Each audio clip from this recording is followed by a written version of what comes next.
Come on, Annie. Put him away. Not gonna hurt you.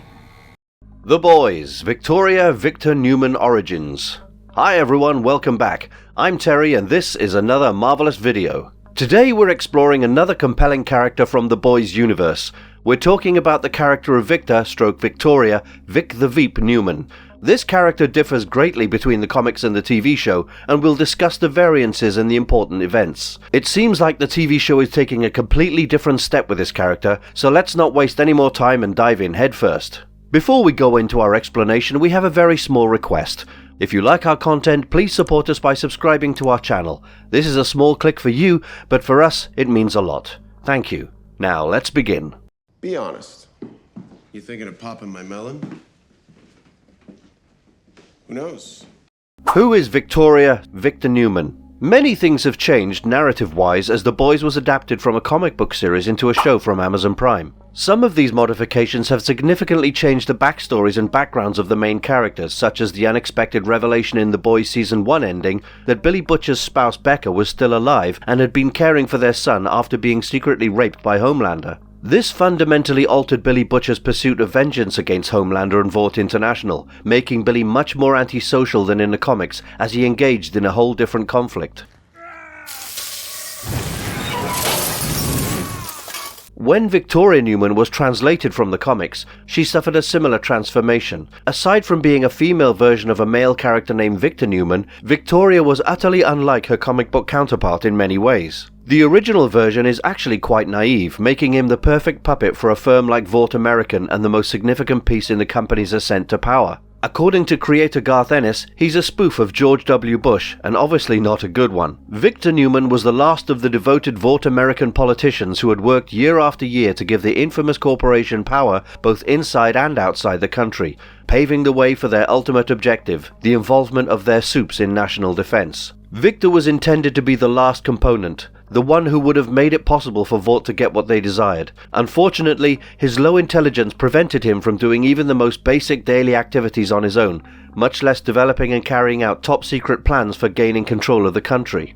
However, the concept was too far along to be delayed or even postponed, so James Stillwell, the brains behind Vought, still attempted to make him useful. For a number of years, Vic the Veep, as the media dubbed him, served as CEO of Vought American when his true intellectual prowess was put to the test. Stillwell understood that Victor could mug up his lectures phonetically even if he couldn't understand a single word of what he said, making him an excellent puppet in the right hands despite his handicap.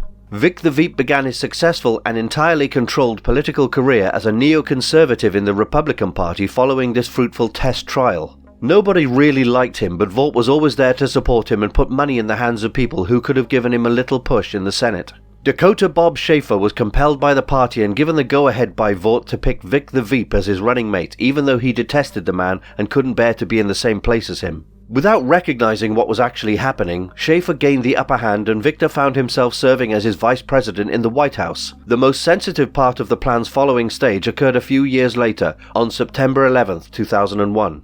The scheme was the result of years of planning on Stillwell's part. Terrorists had been paid to hijack 4 planes and crash them into priority targets on American soil, and at the same time, Vaught's greatest superheroes, the Seven, would have stepped in to stop them, winning the public's support and securing the company the much-desired national defense contract. Vic the Veep would have taken charge of the operation, preventing the regular military from becoming involved and allowing the Seven to do their work. He had to ensure that the president was in Florida at the time of the strikes. Schaefer, regrettably, was difficult to persuade and remained in Washington.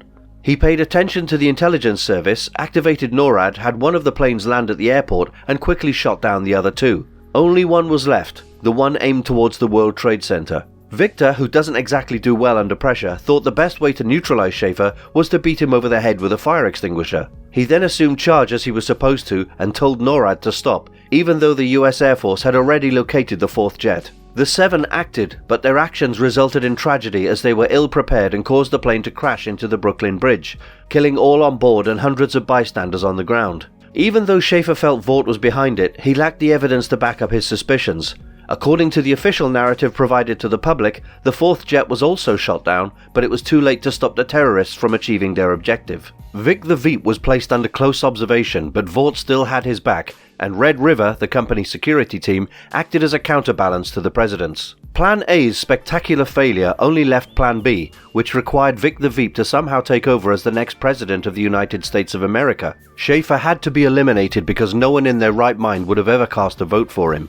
So, in short, Victor Neuman is a dim-witted, hopelessly stupid person who hardly notices what is going on around him. He was born with a sizable libido, is obsessed with sex, and can't keep it in his trousers. He quite likes his position of privilege, treating his world of luxury, upscale events, and sex as a recreation area just for his entertainment. His arrangement with Vought involves frequent participation in herogasm and the regular provision of prostitutes. He also becomes President of the United States. However, his rule is brief, as he is assassinated by Homelander, who assaults Washington, D.C. with a force of Supes. Homelander decapitates him and sodomizes his head. Yeah, brutal ending, I know.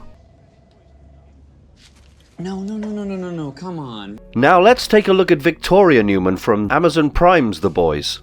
This character made her debut in Season 2 of The Boys. She is a US House of Representatives member, a proponent of superhuman rights, and the first director of the Federal Bureau of Superhuman Affairs. Congresswoman Neuman contributes to global safety as the FBSA's director. The bad apples among the Supes have been removed thanks to her agreement with Vought, leaving more people alive and in their homes at the end of each day. However, it's lately come to light that Victoria Neuman is not only a Supe in her own right, but also the infamous head popper who murdered numerous members of Congress, including Alistair Adana, Susan Rayner, and Jonah Vogelbaum.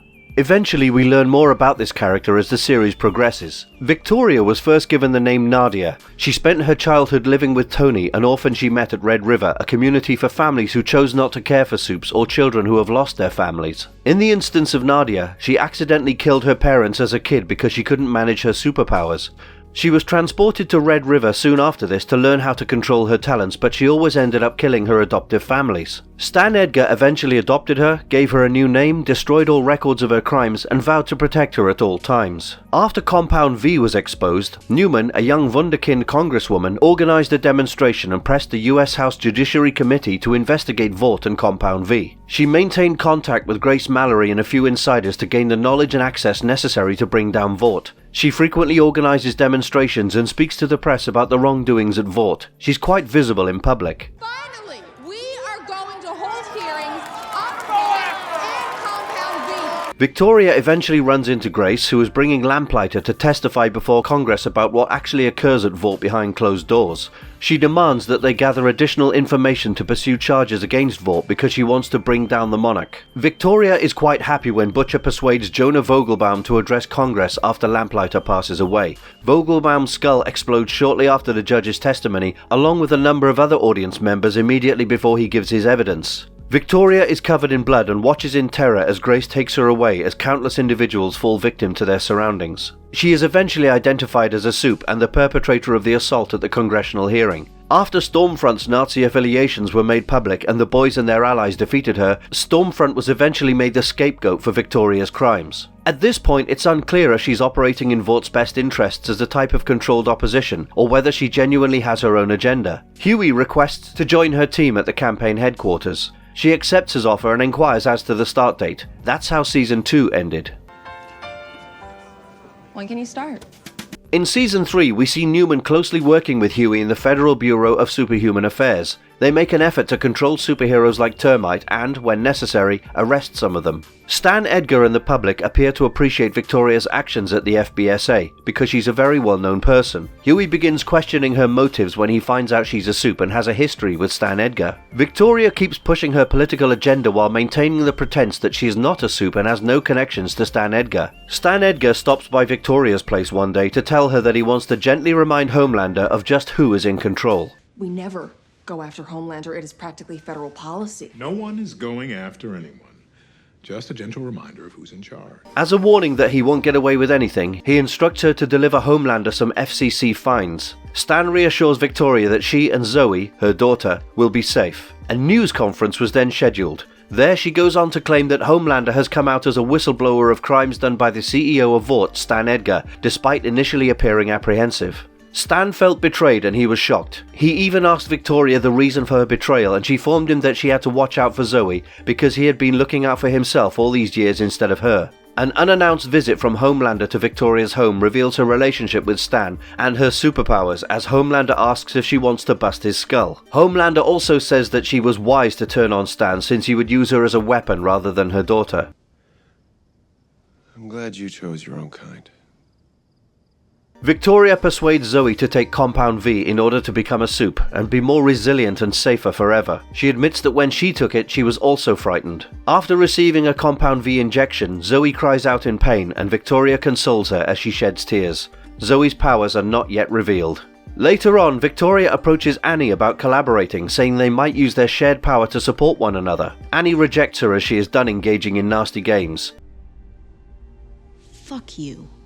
In the 7th episode, we see Victoria making a transactional deal with Homelander. Victoria Neuman is more intelligent and ambitious than her comic book counterpart. She appears to be spearheading the political opposition to Vought and riding that wave up the political ladder, at least on the surface. The idea that Victoria possesses superhuman abilities dramatically deviates from the comic. The only thing the two versions really have in common is their names. That shows that fans maybe shouldn't read too much into the source material when speculating about Victoria's future position in the series.